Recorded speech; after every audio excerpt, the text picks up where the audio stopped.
Hello, family of Yahuwah. I hope you guys are doing well. I must admit, listen, I don't truly feel I'm qualified to deliver such a message, but nonetheless, I'm obedient, and whatever Yahuwah tells me to say, I'm going to say it. Now, I'm pretty sure you guys have heard of the term, the writing on the wall. Well, that's the topic of today's message, the writing on the wall. Now, what does that mean for those of you who don't know it? It's a clear sign that something unpleasant or unwelcome is going to happen.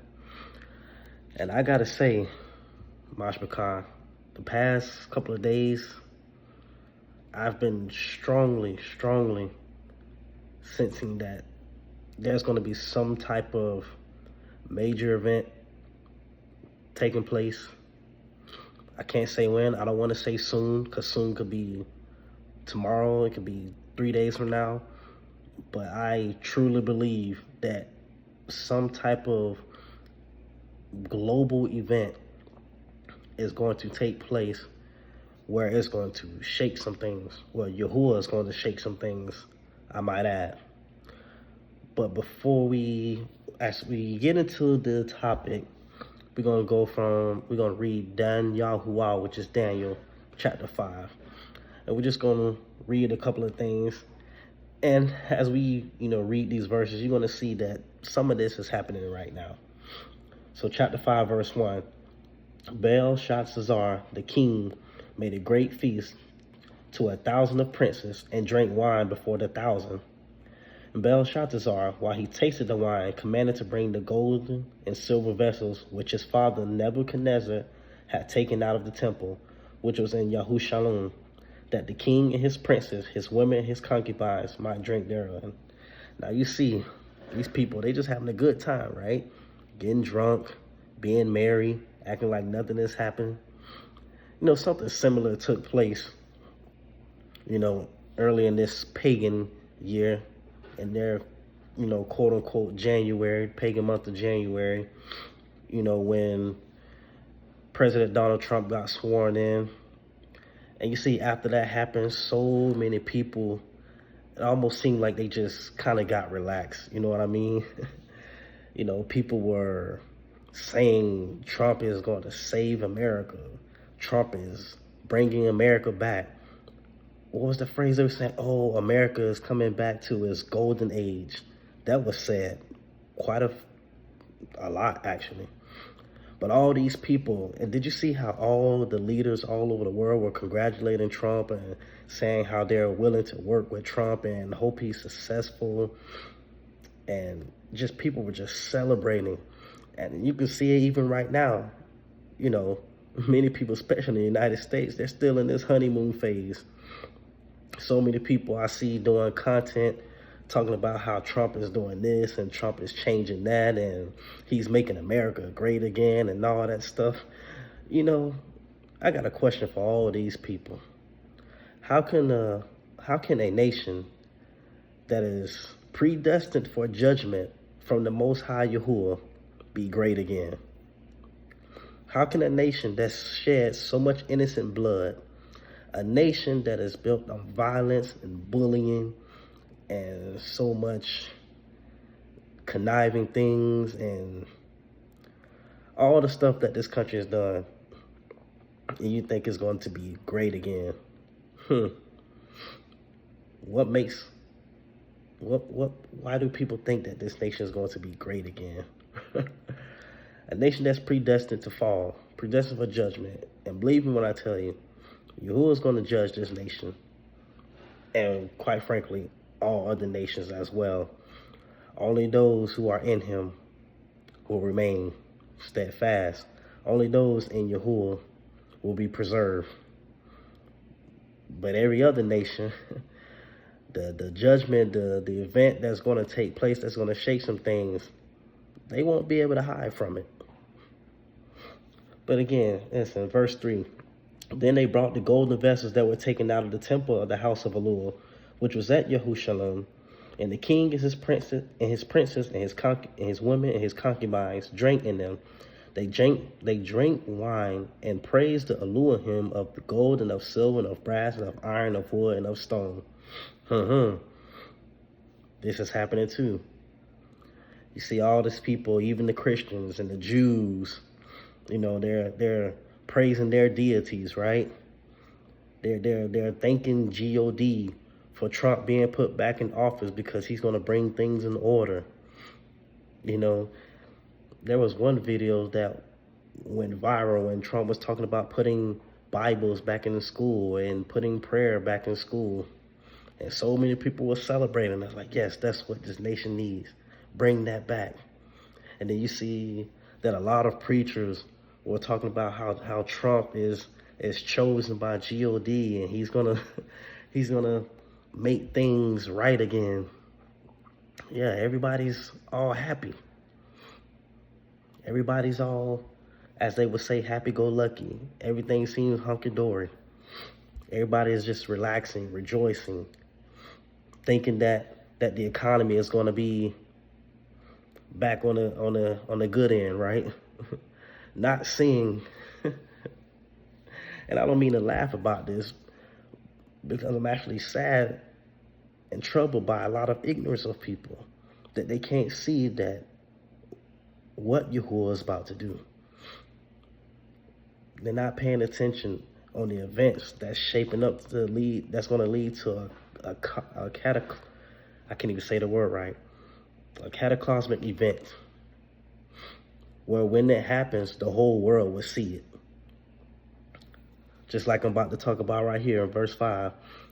And while they were celebrating, here we go, in that same hour came forth fingers of a man's hand and wrote over against the menorah upon the plaster of the wall of the king's palace. And the king saw the part of the hand that wrote.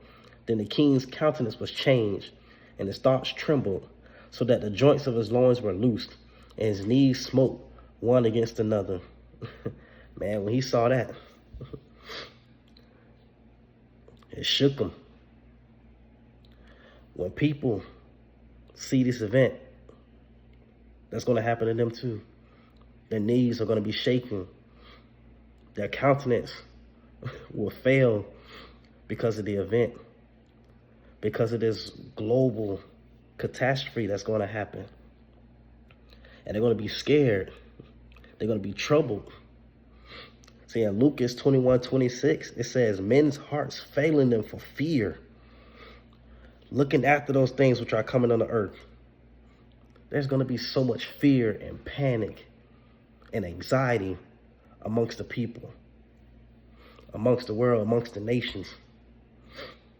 And you know, when this event is taken forth, you know that, you know, the what they call them, the elites, or these world leaders and all that, they're gonna come together and try to plot and plan to see what's going on, how they can fix the situation. Just like this right here, verse 7 said, the king cried aloud to bring in the astrologers, the Casdim and the soothsayers.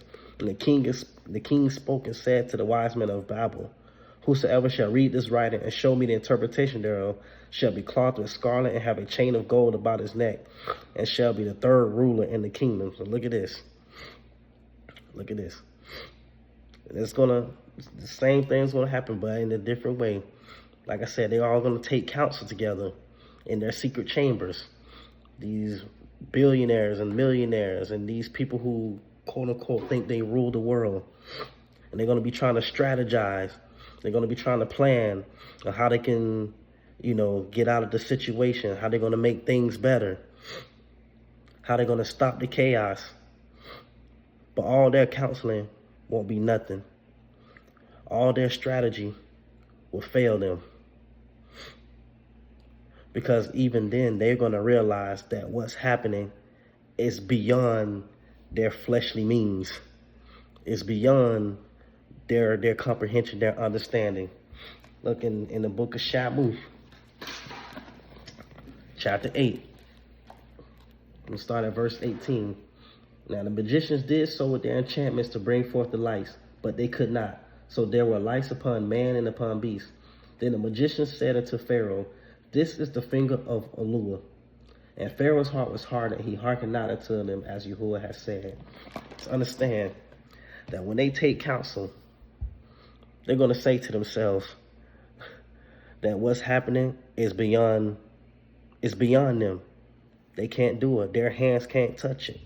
They're going to say this is some type of supernatural thing that they can't even compete with.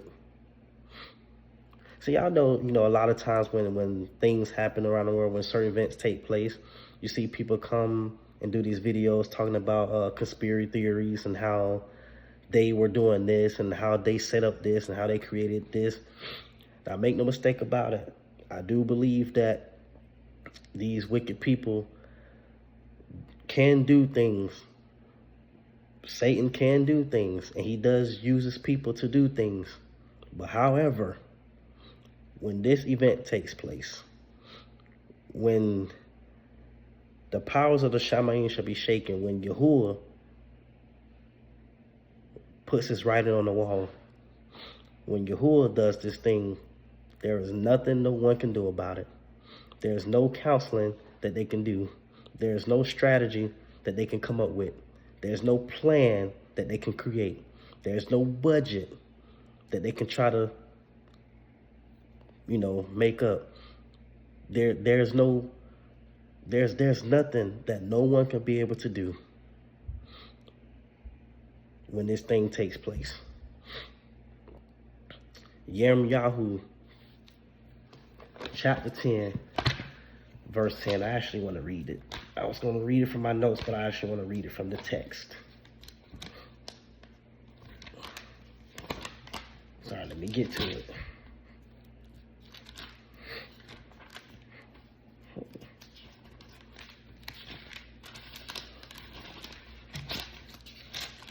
All right, here we go. It says, but Yahuwah is the allure of Amuth, of truth. He is the living allure, the everlasting king. At his wrath the earth shall tremble, and the nations shall not be able to abide his indignation. Thus shall you say unto them, the Elohim have not made the heavens and the earth, even they shall perish from the earth and from under the heavens. See, understand, the nations, they can't hide. They won't be able to handle Yahuwah's judgment. They won't be able to handle Yahuwah's wrath. The everlasting king, when this takes place, when the earth trembles. Do y'all remember the financial crisis that happened back in 07 and 08? Do you remember how much chaos it was then around the world? Did you see how people were committing suicide left and right? Did you see how people were in panic mode like crazy? Did you see how they were showing the economists on the news, how they were going into a frenzy? Wall Street was in chaos. People acting like they had just lost their life. Well, actually, some people did, because they were taking themselves out. They couldn't handle it. They couldn't handle the chaos that was going on. It was craziness during that time, and people were in panic mode. And I'm pretty sure that there was a lot of shoplifting and people breaking into stores, taking things because they were losing everything. They were losing their cars. They were losing their houses. People were losing their jobs. A lot of people lost their life savings. Stock market crashed. People's investments and 401ks were depleted. People's pensions were gone. People had lost their life savings. People were panicking, trying to go to the bank to take out cash and couldn't. The writing is on the wall. And Yirmiyahu 51:33, it talks about how Babel is going to be threshed. And the word thresh means to trample out. Yahuwah is going to thresh. He's going to trample down this nation. He's going to trample down the nation because of his pride and his arrogance. And how people think that we're in such a golden age. in that writing. If you continue to read in the book of Daniel, chapter 5, the writing that Daniel interpreted was Mena Mena Shekel Parak, which means Yahuwah has numbered the kingdom and finished it. That is Mena. Shekel, you are weighed in the balances and are found wanting. And that means found lacking or inadequate. Now, if you look at the national debt of the United States, if I'm not mistaken, it's almost $37 trillion in debt, which means this country practically has no money. The US dollar is not worth a dollar. It has little to no spending power. And so what happens when the US dollar collapses? What happens when this country can no longer print its money? That can only go so far. And I always says, for something to crash, you have to destroy the source. It's just like with a snake. In order to destroy your snake, you got to cut his head off and then burn it. You always got to go to the main source to destroy it, so they can't have any power. And then the last one, Parak. Your kingdom is divided and given to the Madai and the Persians. In other words, Yahuwah is saying this kingdom is finished. This nation is finished. The nations that continue to go against Yahuwah are finished.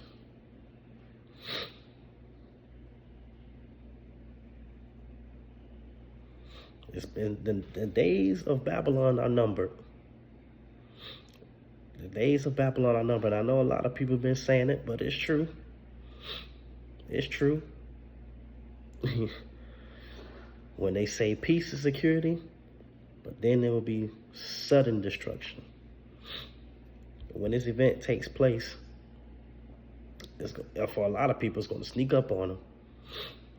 Now, I don't mean to come on here and create some doom and gloom message, but there is a good part in all of this. What do we do as followers of Yahuwah? We prepare. How do we prepare? We stay in Him. We stay in Him. We continue to worship Him. We continue to seek Him. We continue to lift Him up. We continue to go before Him and ask for guidance. The righteous have never been forsaken. The followers of Yahuwah will not be in a place where they are begging for bread. It just won't. Has there been any time throughout Scripture where the people have called on Yahuwah and He left them hanging? Has there been any time through Scripture when the people cried out to Yahuwah and He did not rescue them? Of people who trusted in Yahuwah.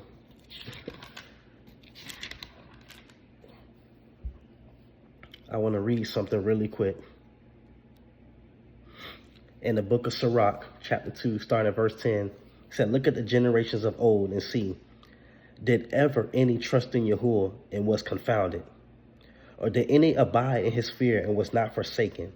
Or whom did He ever despise that called upon Him? For Yahuwah is full of compassion and mercy, long-suffering and very pitiful, and forgives sins and saves in time of affliction. But Yasharal, I want to read this next verse, and this is a verse I really want you to pay attention to. Because when the world is walking around and operating in fear, and they're being anxious and doing things out of fear, this is just a warning. It says, woe, verse 12, woe be to fearful hearts and faint hands, and the sinner that goes two ways. So don't be like individuals who's going to be going to and fro, because all they're going to be doing is operating out of emotions, operating out of fear, doing rash things, doing things on a whim, doing things because they're scared. What's that term? They're doing what they have to do. Don't be that person. It says, woe, verse 13, woe to him that is faint-hearted, for he believes not. Therefore shall he not be defended. Woe unto you that have lost patience. And what will you do when Yahuwah shall visit you? They that fear Yahuwah will not disobey his word, and they that love him will guard his ways. They that fear Yahuwah will seek that which is well-pleasing to him, and they that love him shall be filled with the Torah. And they that fear Yahuwah will prepare their hearts and humble their souls in his sight. Right there. That's the preparation for the followers of Yahuwah. Getting your heart right and staying humble before Yahuwah. That's the best preparation. That's the best preparation. I always said this, how can I tell a poor person to stock up on food and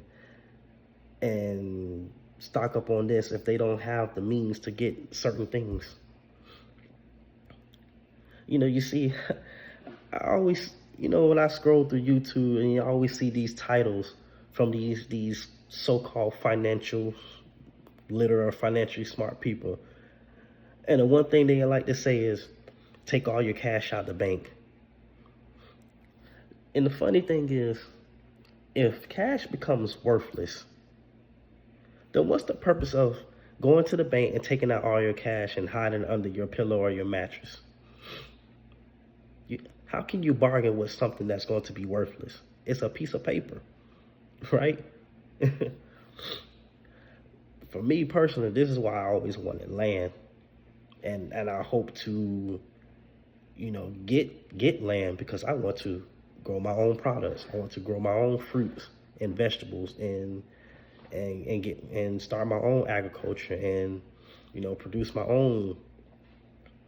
That's something that I've always wanted, because these grocery stores, let me tell you, and some of the stuff that is on the counter, I question it.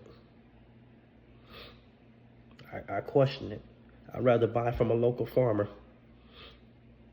But, you know, that's another video for another day.